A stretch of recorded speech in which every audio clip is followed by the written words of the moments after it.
And good morning. So it's been a while since we posted any videos, but we are back in our element.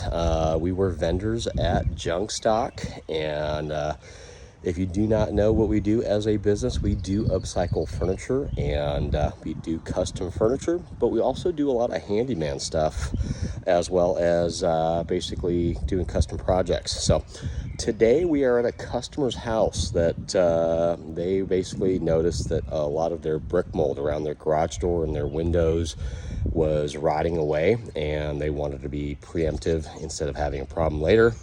So we are replacing the brick mold with a 5/4 smart trim board.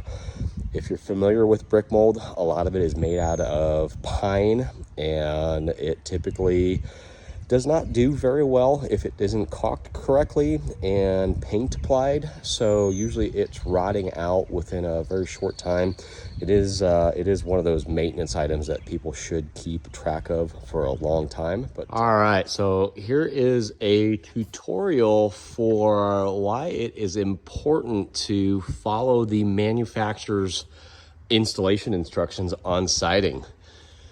So as most houses, there's multiple different types. There are different types of flashing that you can do between the joints, basically clips or whatever you want to call them. James Hardie calls for a metal piece of flashing. It looks like a little bit of a square that basically goes on the back side of your joint, and then when the water does flow, it doesn't go behind the siding. It basically goes over that and is allowed to basically weep out the front of the siding once it's on the overlap. If you do not do that, and you just basically try to let the house wrap do its deal, then you get water behind, and then all your sheathing on your house remains wet and deteriorates prematurely over time. So if you don't know what you're doing, don't do it or read the installation instructions.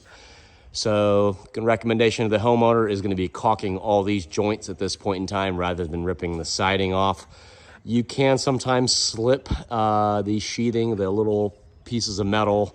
They look like kind of like 6 by 4 inch squares behind there, in hopes that maybe you can get them slid back there to rectify the problem. So I might recommend that, but that is one thing that I see a lot of times done incorrectly.